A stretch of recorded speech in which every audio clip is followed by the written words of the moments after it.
Back with another high response marketing live show. Jake Lorraine here. It's good to see you, whoever decides to pop on here. I was not able to send an email out. I tried. My assistant been telling me since 9 a.m. this morning, send that email, but I have not had a chance to. So no one will probably know I'm even live, but I'm still going with it. We're going to talk today about just local business stuff. You know why we're talking about local business stuff? Because I did not have what I wanted to talk about planned properly.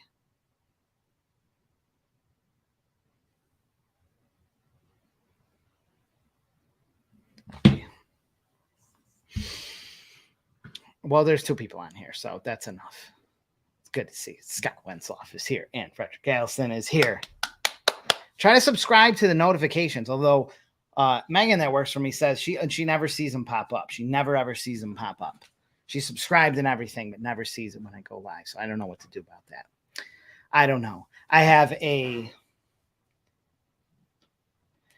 guide that I'm going to put out soon that is going to great for marketers too, but for local business owners, like a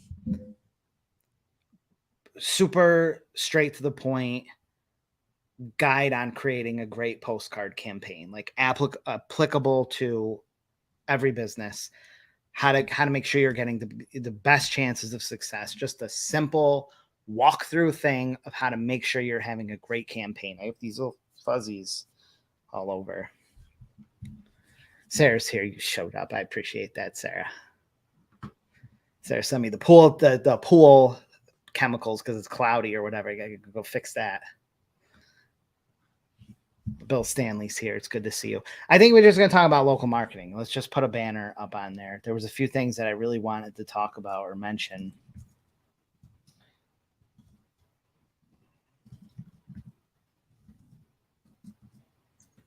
I'm typing a banner.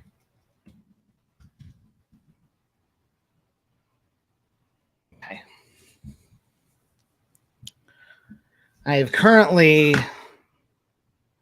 Mentally, I'm not all there. I'm trying to make the best of it. What do we have? 86 deals currently. 86 deals in various stages. So it's very hard for us to manage those, but we're doing our best. Here's a question though. What CRM do you use? I'm interested in what everyone's using.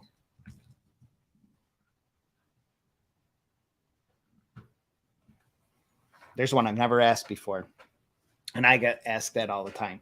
We use one that's really geared for us. It's the best for us. For a long time, for the longest time, I used a custom built one in Microsoft Access, and we were tied to that forever, but we use a different one now. I'm just curious what everyone uses for CRM. If you don't know what a CRM is, what does it even stand for? Customer Retention Manager or something? I don't even know what it stands for. You would think I would know that. I don't know. I don't even know. Oh, the Go High Level. Yep, everyone uses that. I'm not sold on it. I'm not sold on Go High Level. I use Pipedrive. I know it's antique, and it's the interface looks like it's from 10 years ago, but for us where there's just a slot of deals just constantly moving through different stages, and there's really not a lot of like long follow-up, our deals turn over very fast. There's no point in Go High Level for us. Oh, Earl, it's great to see you. Sure, they show up, reboot, I'm on vacation. Oh, nice. I appreciate you watching while I'm at the beach. Joey's here. It's great to see you there. I don't know what that's saying. Oh, for business, for like a best mix for first card business. Can you just ask that question a little bit more, and then I'll like clear and I'll answer that. Customer Relations Manager. Oh, is that what it stands for? Customer Relations Management? I didn't even know. Never even knew what it stood for.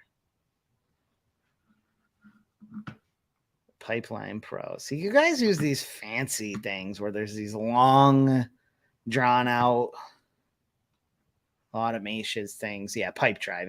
That's why I like Pipe Drive. I love Pipe Drive. I like to keep it simple. I hear David Sprague's a good guy, so I can't. He's not one of them slimy ones. It's great to see you, bro. Someday I'll hook up the big camera again and we'll have the fancy lens. If you have more than a handful of customers, you really need a CRM because you need it to keep track of what stages people are in, what you've talked about. For me, that's probably one of the biggest things is that I can pull up the history on someone and see all the things that we talked about. You know, when I have so many conversations, it's hard to remember everything. So we use a CRM to do that. First, second card, what mix in your opinion?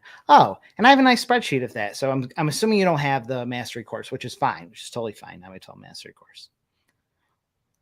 But I have a nice spreadsheet on that. I also have a thing. If you email me, I'll send it to you. It's a few years old, but it's still accurate. I had my assistant compile. It was like 1,000 cards or something. Some kind of crazy number. It took us forever to do. I basically gave her artworks from like 1,000 or something. It was a large sample of 9x12 cards from all over the country. And we just classified every single ad on the card. I could try to pull that up and bring it up on the screen, see if I can find it quick. And then basically show what ones were the most common. What was the most common? What are the ones that showed up on the cards the most? So I can tell you, but also it's good to see actual data. Even when you think you know, sometimes you have to look at the data and say, okay, it shows this. I didn't realize there were so many of these. I don't know what I would even have it. Oh, here it is. I'll try to share this. Oh, this is perfect. I am just going to bring this up on the screen. Let me just download it or something. Let me airdrop it to myself.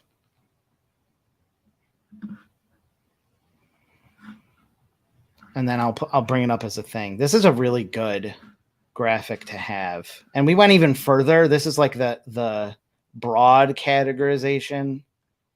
We went further with the data, like sub stuff, but these are the main categories. It's just loading right there. So I'm going to take your comment down for a second.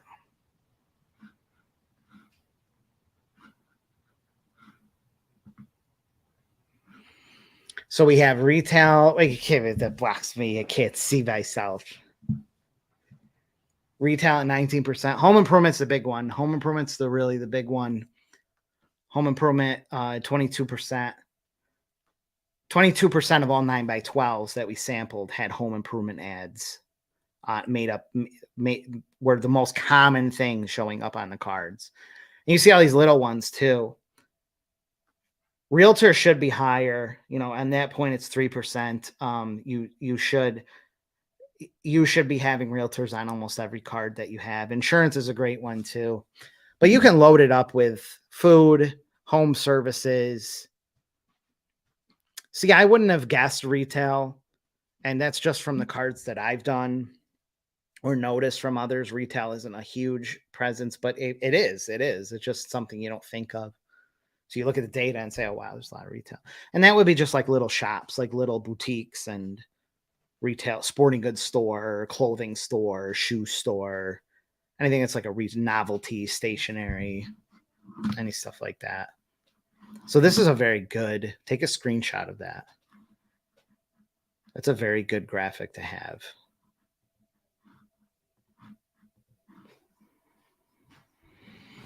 Oh, we saw that one. Scott. Which video of that? It's in the mastery course. I think probably number 1. So 9x12 mastery, which is highresponsemarketing.com/9x12. and it's the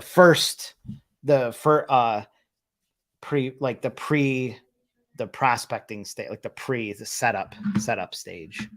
Because in order to do a 9x12 in a quick amount of time, like say 2 weeks, you should be able to get the whole thing. You should get the selling thing done in 2 weeks. But in order to sell it all out in 2 weeks, you've got to do the preparation. If you don't have the preparation and kind of figure out what you're going to have in your card, you should actually have what you're going to have on your card already figured out. That should already be pre-planned, pre-selected, pre-planned. Okay, I'm going to have a retail, I'm going to have an insurance agent, you should already have that figured out. Then once you have that figured out, you go through the most likely businesses that fit in that category. So say you want to have an insurance agent, you're going to make a list of all the insurance agents, and you're going to figure out which one is likely, what's probably going to be the most likely one to be the insurance agent that's on your card. And you figure that out by just knowledge. There's a lot of different ways, but just going around town, what's the first insurance agent you think of? There's probably one that advertises more than anything else. So that's the one that you're going to probably hit up first.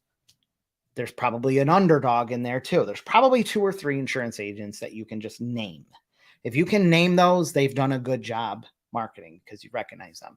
So you just apply that same formula to all the industries that you want to put on your card. And then it's pre-planned. You've sunk the time in planning your card out strategically, and then you just reach the people. And in the end, you're just reaching people that are likely to already advertise. Oh, it's in the file section of the Elite. If you're Elite member, you get the file section. It's in there too. Hi, Brian. It's good to see you, Brian. For tracking, so there's lots of different ways to track, and the most common for QR codes would be flowcode.com if you're familiar with Flowcode. I'm wondering if there's other alternatives to Flowcode. I should put that up there too. Are there other QR code trackers that we should be looking at or maybe I'll leave your comment up for a minute just for tracking purposes on mail. So we do a lot of direct mail, and now there's the intelligent mail barcode. So if you're sending things to a list, it's actually all tracked. You can track every single address where it lands. It's amazing. But then you have phone number tracking, QR code tracking. Oh, you can ask away, Sky. You can ask all you want. I hope that system that I just shared is, because that's what is a big chunk of covered in the first section of the 9x12 mastery. It's how to pre-plan everything out. That's how it gives you the best chance. Otherwise, if you don't have anything planned out and you just go out there and sell, like many of us have done, myself included, it will take you so much longer. It will take you so much more effort.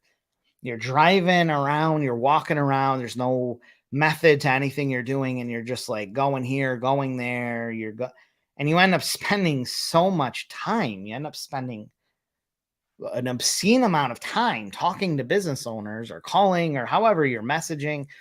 If you have not planned this out already, you're going to just waste so much time, so much effort and energy. Instead, just think about who you want on the card. It's fun. You do look at the card, you get the big 9x12. I know I have one over here because we just sent one out. Hey, let me go get one. You doing okay back there, Jay? You doing okay back there? Did we run out of those UPS slips? Those pouches?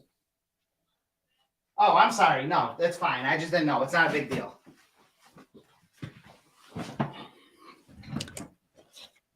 If you have your, let's say, blank ad card like this, I sell these as samples. You can use this format. You can use whatever format you want. But this is a good format. Hopefully you can hear me okay. The microphone's kind of far away. You think, who do you want on here? Okay, I want a window replacement company here. That would be good. I'm going to put a restaurant here. I'm going to put a insurance agent here. Let's do a realtor there. Let's put a lawyer here. Let's put an auto oil change station here. Let's do a roofing here. Let's do a landscaper here. Let's do, oh, those pouches for UPS. You don't know. We probably have to go to UPS to get them. That's fine. Column ads. You want to pull the cupcakery or something, put a bunch of really potentially really good stuff that can put a little coupon. Chocolatier. You just figure out what you want on each one. You figure that out beforehand. You say, I want this one. I want this one. Then you look up the roofers. You know, you want a roofer on here. You look up the roofers. You can Google it. You can use whatever David Sprague's magic software, however you want to do it. You just figure out what roofers are in the area, and you think to yourself, what are the roofers I know? Why do I know them? I see them everywhere. There's probably 2 or 3 roofers. There's 2 or 3. There's a running shoe shop that you may have never bought running shoes, but you know the name because you see, that's the brand you think of, a bike shop, a car dealer.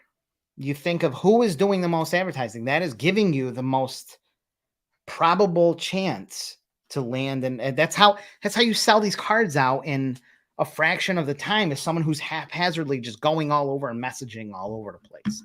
This is how you strategically do it. It's the stuff that I put in my courses. You should be talking about this. It's the stuff that I don't give out publicly.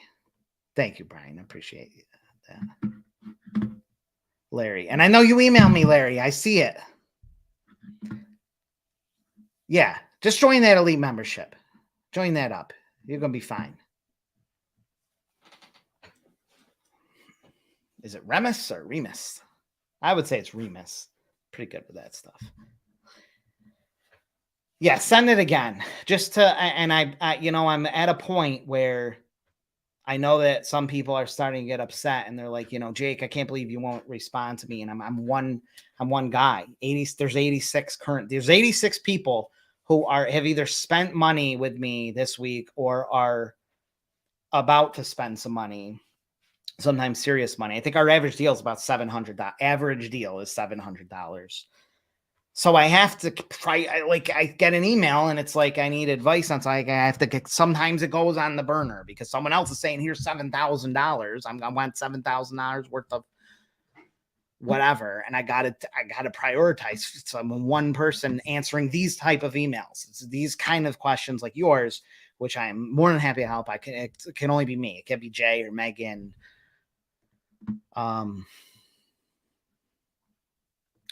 So I'm just trying to preserve my brain power here. Remus. See, I got it right. It was Remus.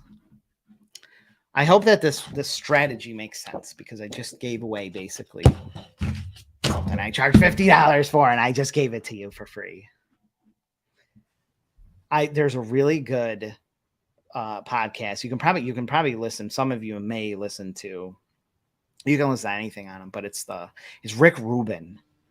Have any of you listened to any of his interviews, whether it's on Joe Rogan or any of the bazillion interviews he's done? But Rick Rubin's is very good. If you're an entrepreneur, a very good one to listen to. Rick Rubin, if you don't know him, he's like a producer. He's been around forever. He produced for like Jay-Z, the Beastie Boys, like a whole bunch of he has his hand in so many like legendary albums and stuff, but he doesn't know anything about music.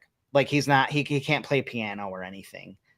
He doesn't even know how to actually like operate like equipment, but he's just, it's cool in that sense that he just has an ability to form great songs or push them in the right direction or get people to do things a certain way that often works. But he has a really good, I seen a clip of it on Joe Rogan. The whole interview is fantastic, but he's talked about this in other things too. How I'm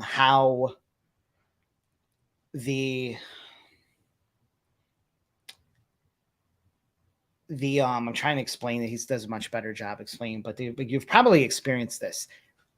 If you're into something, like if you're into in your business or your marketing, if you're into whatever, you have to kind of be aware of signals that you spot trends, you spot things you see, and you have to be able to capitalize. It's like the universe telling you it's time for this.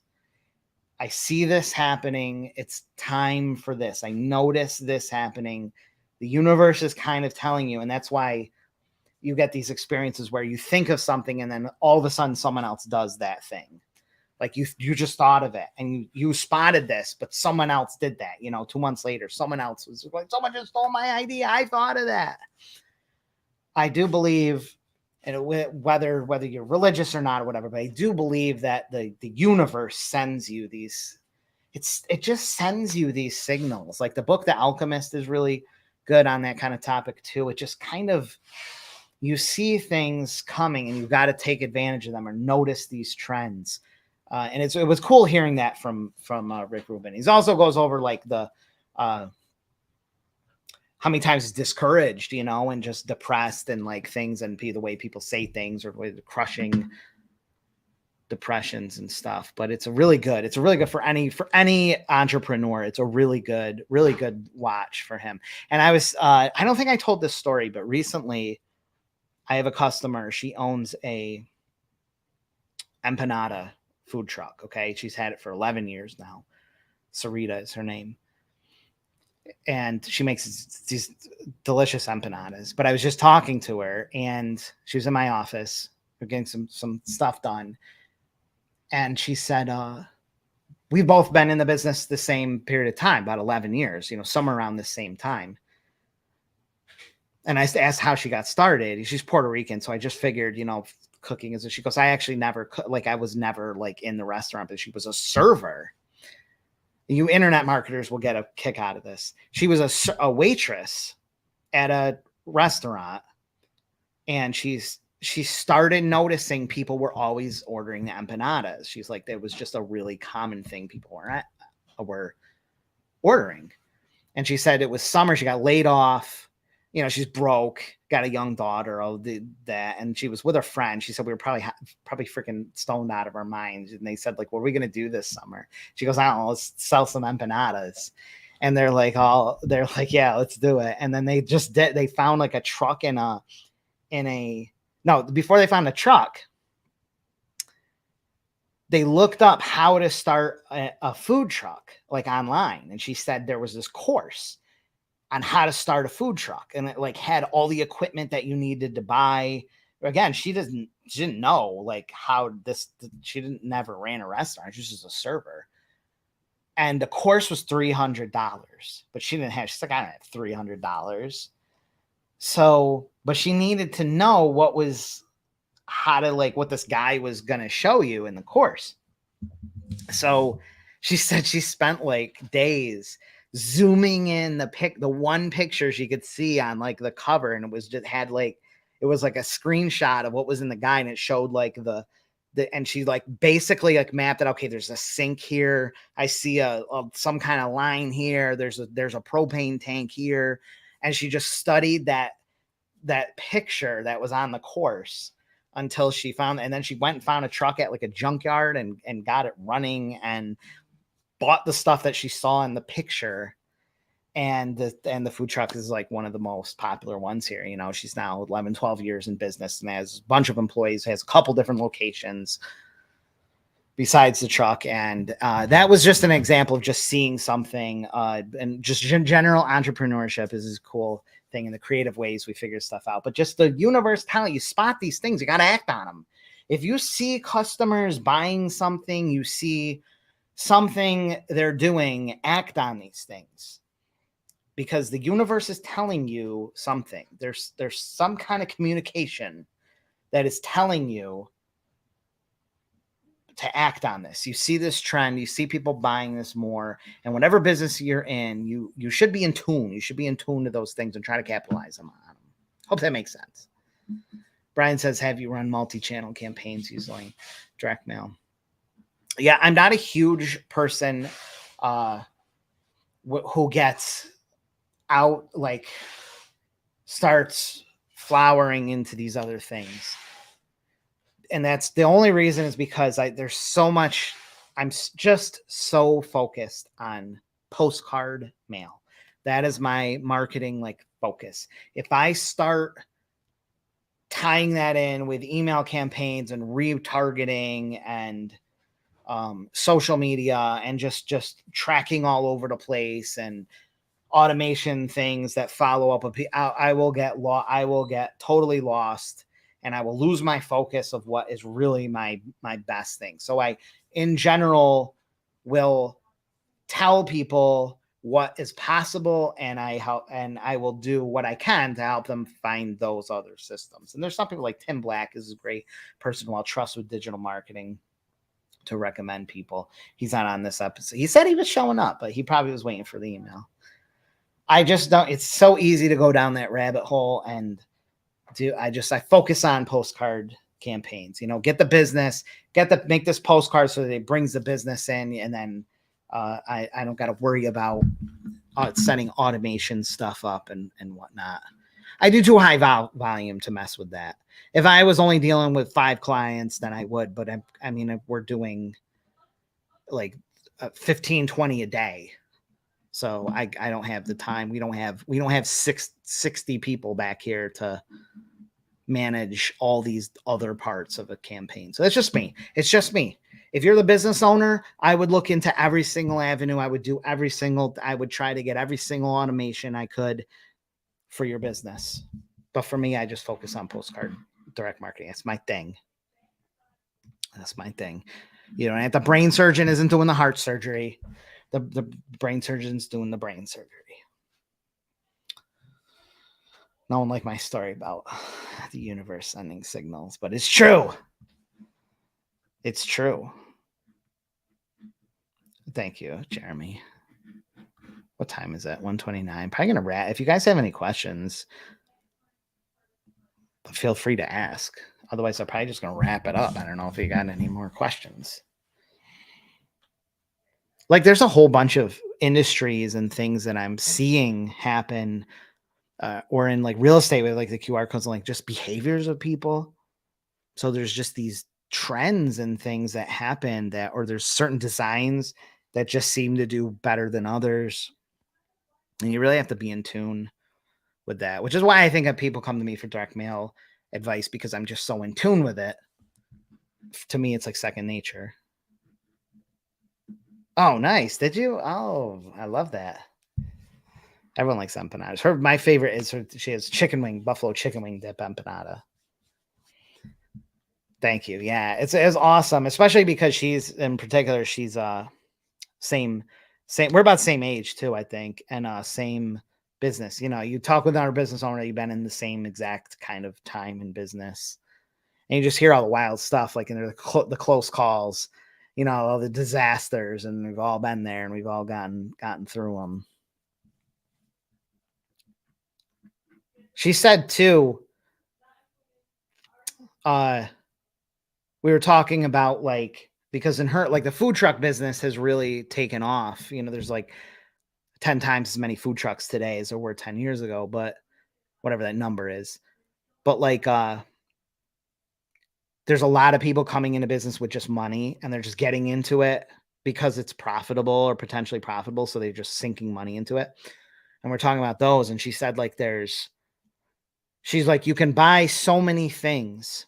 I see these new food truck owners come up.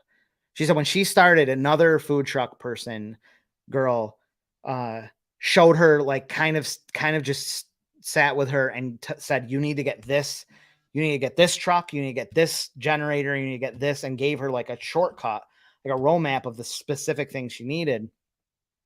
So she won't waste her money. But she says these people that come in and they just dump money. And this is relevant to any kind of business. They come in, with no experience in that business or very little, and they come in with mommy, daddy money or whatever, or they're just an investor and they're just dumping money.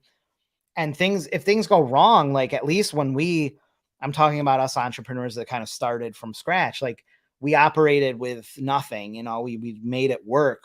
And if you were to take away all the fancy stuff that we might have now or technology, we'd still be fine, because we know how to make it work with very minimal stuff. We can still figure out, in her case, you can still figure out how to piece together an oven or get the freaking thing to work. Someone else who just dump money into these things can't figure out that, and their businesses can crash. You can throw money. There's so many businesses out there that look like they're doing great, and they're not. They're just dumping money. They're just throwing a ton of money because they have money from whatever source. Maybe they got a settlement. They got mommy, daddy, side hoe, whatever money that they got, they're just dumping into this business, and it looks like it's doing great when in reality it's not. I also saw today, I work with a guy who owns a restaurant, local restaurant, but get this. I'm going to put this question up.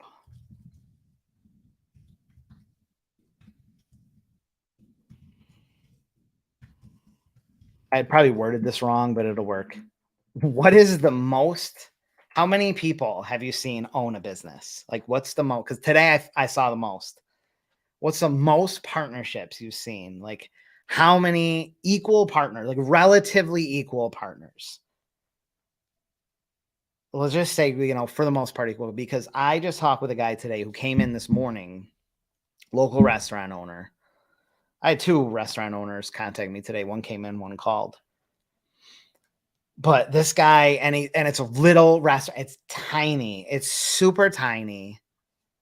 And I knew there were a few owners. I knew there was like 2. But then I asked, and I heard how many actual owners there are, and that was the most that I've ever seen. For all brothers. Oof, these partnerships, man, I don't know how they last. There's a contractor near me called Three Brothers Contracting, so I'm assuming it's 3 brothers. But I'm sure over time it's been down to 1, 2, or 1, and they just keep the name. Oh, very cool. Nice. We don't have shave. Well, we do. It's like 50 miles away, but there's no shave ice. There's coquito ice. There's this guy who's got a coquito ice truck, which is fantastic, but it's not the actual shave ice. I think it's more West Coast Hawaiian thing. I would love to have one. Do you know my we've talked about this, Scott. We've talked about this years ago, specifically. I mean, I have a lot of experience in this. I'm hesitant because they're so slimy, because they're unreliable. I hate to say it. They're unreliable. They can leave at any moment, which can stick you, like having to do a lot of the work and clean up the mess. There's oh my God, we make the whole video on this. So there's a way to do it right, and that's for the most case, it's trouble. Necessary in some cases. I'm an employee person myself. I employ everyone, but I don't need the tax man coming after me. But there's just certain, you have to know that these people are not going to, and you put faith in these people, but they're not going to work hard. They're going to die out. They're going to get upset. They're going to just disappear. They're going to be sick. You're going to have all sorts of issues that you're going to be cleaning up their mess and stepping in. So if you're aware of that and you're understanding that, you can work around it. You can be prepared for that and put things in place that prevents disaster from happening. But it's too big of a topic to really answer in one thing. 3 family members. It says other person profitable business, so it doesn't have a ton of headaches to run. The headaches are only there. One of the biggest pieces of advice or things that I've ever heard is that as soon as you fix one problem, as soon as you solve one problem, a larger, more complex problem takes its place. Right from Elon Musk to us down at the bottom, it's up from the top to the bottom of the totem pole. We are all dealing with bigger problem. We solve one problem and a bigger, more complex problem takes its place. So even like for myself at this point, it's just an overload of like trying to manage to us a massive influx of people and trying to manage that, where there was a point where we're managing how to get the next client. Like and those are equally as frustrating. They're equally as frustrating for someone who doesn't have any local clients and they're just trying to get their first customers, they have their business off the ground, they're stressed out, and they're just trying to get people through the door. Is just as big of a problem as I'm dealing. That might be on a bigger scale, but it's the same amount of stress and problems and headaches. I think part of this comes down to gurus, these internet marketing gurus and success coaches having us all thinking that they don't have any problems and they don't have any headaches. There's no, this is just sit back and that's it. And everything. And I guarantee you, without a shadow of a doubt, they are experiencing, if not though as much problems as you are, if substantially more. That is just what they portray, because that is what their business sells, and these are the people, or they're very unhappy with their lives and they have all sorts of issues personally, but in businesses, well, they're stressed out beyond belief and they have issues. They just won't admit it.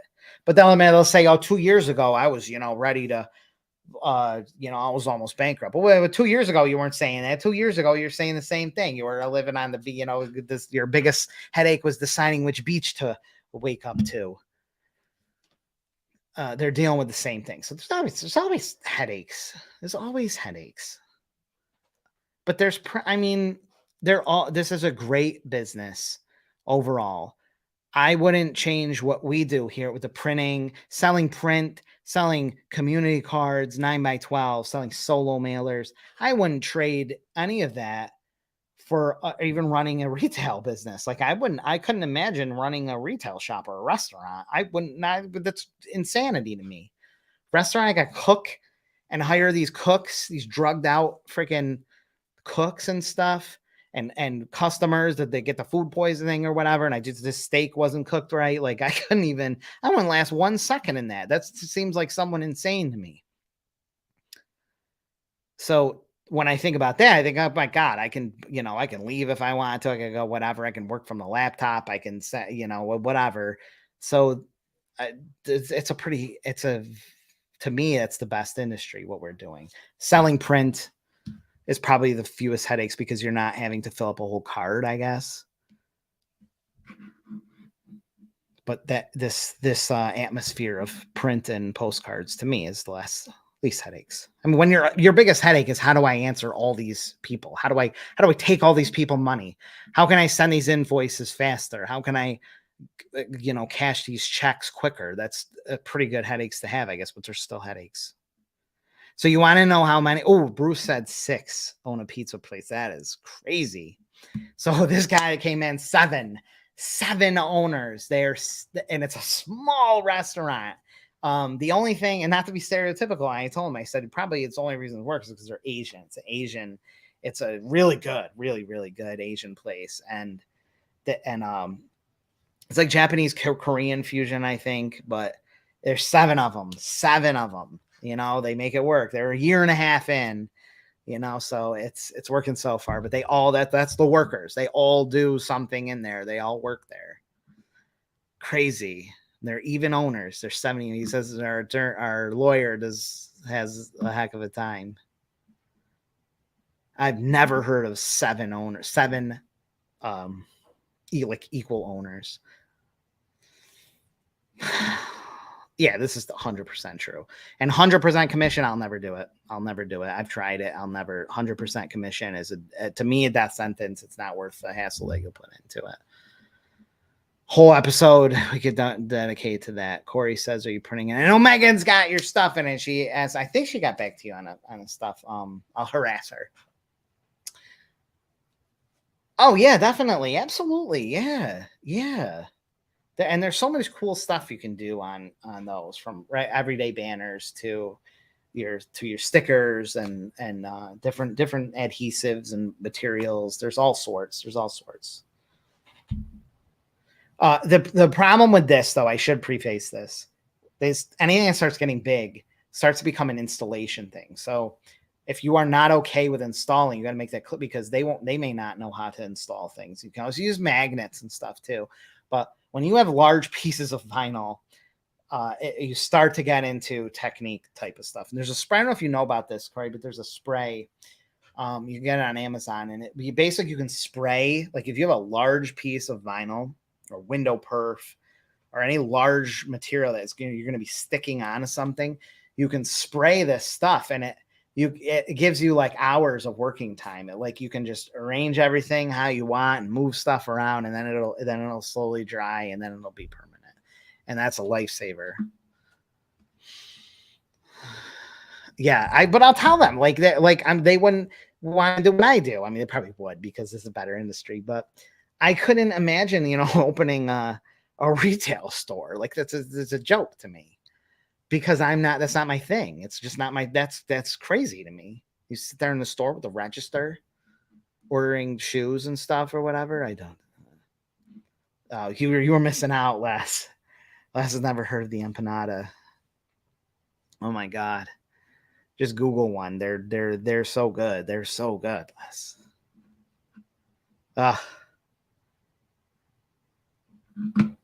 You probably, and I'm guessing Corey's on West Coast where it's probably Mexican influence. We're on East Northeast where it's all Puerto Rican, Dominican. So I'm sure there's a difference in them probably, here. And we don't really have Mexican food here. There's a couple Mexican places and there's like a Tex-Mex place, but I don't know how really authentic they are. There is one Mexican place where they speak Mexican Spanish and so I'm assuming it's pretty authentic, but here it's just all like Dominican, Puerto Rican as far as Spanish stuff. So it's a little different than what I would find on West Coast. Yeah, this stuff is what you want. You can literally just spray. You got a big window graphic or whatever, just spray the stuff on and rearrange it as the best. Thank you. I appreciate it. And I should probably, and I have like a good friend. She owns, I really got to have her on here, and I'm encouraging her to start her own YouTube channel because her and her husband own these 3 bars that are like, if you saw them, they're like, and they've had them for 20 years. I mean, she's had them since they were 20. I think she's like in her 50s, and they've had them since they were like 20. They bought them at like 26 years old. They like were babies and made every mistake in the book. But these are some serious, like they have this huge entertainment state. They own a whole block. And she's just a wealth of knowledge and business stuff, but they don't understand there's an audience that maybe wants to hear, they think locally, and she would be a great guest to have. She would be a really great guest to have. And I have so many business friends. Sarita would be really good too. I got to have her on there. I got to have them. Thank you for that, Scott. Cause I got to put her on because she's very entertaining and she would be really cool to that story. I love anyone who has been through that, just starting from scratch, nothing, and all the times, because we have to hear that as business owners, right? We have to hear that. We don't always hear those things.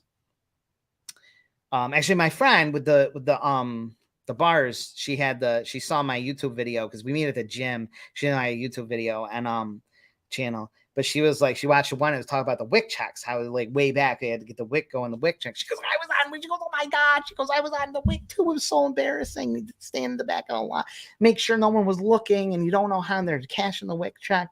And you can see, like most small business owners, we don't get to talk. We don't get to hear those stories from other ones because it's like, you're not going to tell that to the people you're not going to embarrass yourself, and you don't want to. You think of other business owners as being like way more successful than you are, when you find out we've all been through these times together. And it's like, oh my God, you've been through that too. You did that. You had a lien put on this or whatever. You had your freaking car taken away. You had your freaking house almost foreclosed too. Like, we learn that we're all humans. We've all experienced these things. And it's kind of cool to hear those from another business owner's mouth. Get me excited, Scott. Scott Meiser is the best. Yeah, I'd love to.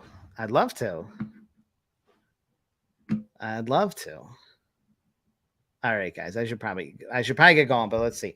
Do you have orders for large foam? Oh my God, yes. Oh, 24 by 36 easy. The only problem that we can run into with foam, and we got to do gator board too. So there's foam core and gator board. Foam core is, let me grab a piece of foam core. Do I have a foam? Do I have something printed out foam? Oh yeah, I do. Oh, this is a good one. This is a good example. Let's use this. Okay, I show you these things. Foam core. I don't think I have anything printed on gator board offhand. I might in the back, but I don't want to mess with them because they're doing mailings. Gator board is just like, it's basically like a more rigid foam core. The foam core is this. So here, any shape and size. So this is like probably like 2 by 24 by 24 is my daughter. That's on taking on a Kodak hectare film. But these are really lightweight. They're great for signage, any size, really up to 4x8 sheet, like a plywood size sheet, because that's what they come in. It's pretty durable. It will if you bend it, it'll like crack or it'll dent. Gator board won't. There's a difference between those two. But you can attach this to things so many different ways, and walls and stuff. This is great for photographers too. They can sell these as prints. You can sell these massive prints, and it's really inexpensive. Really doesn't cost a whole lot. The only problem that we can run into is a certain size has to go freight, which that, like if I was to ship you even a half size Coro, like a sheet, not Coroplast, same foam core, it starts having to go freight. Like there's a limitations of what UPS or FedEx will take in size, and it has to go freight, which gets expensive. So it's got to be under those sizes. But 24x36 is fine. Totally fine. Absolutely fine. Here's a good example. This is just kind of cool. This is a Sarah took this on her cell phone. So we go here all the time. It's the Salmon River. And this is a cell phone panoramic on foam core. Look at it. You get the whole picture on foam core. You could sell these. This would be side hustle for someone. You could sell these things. But this is great for like photographers and stuff. They can sell their stuff. And it's really cool. So you get the panoramic or whatever shape, whatever shape you get this. And you can even do them in acrylic too. So this one's in acrylic. Scott Meisner likes this one, which is very inexpensive. So you can do it on foam core or you can do acrylic. And this acrylic can be mounted. And it's amazing. You probably can't see it on here, but you can see like it's shiny, reflective. It's got all the detail. That's just off a cell phone. That's just a iPhone picture.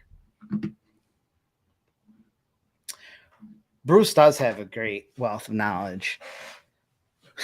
If I pick guests, the problem, and I don't know, like I love Bruce. He could be a great guest, but it'd have to be, I'd have to talk with the people because some people will talk, and we'll be on a 4-hour thing. And I can't, I got to manage the time and stuff.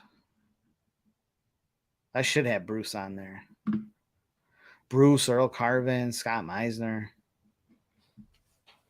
All you guys. And plus just everyday business owners. So I hope you guys enjoyed that. I hope you enjoyed that. It was a 47 minutes. So we have a couple more minutes if you have any questions. Email's probably blowing up. I don't even want to look at it because there's people probably freaking out. Huh.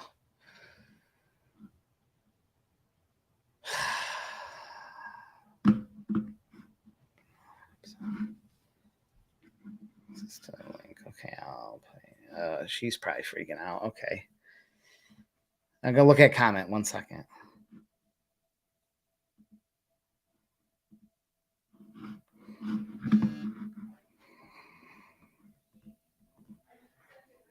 Should.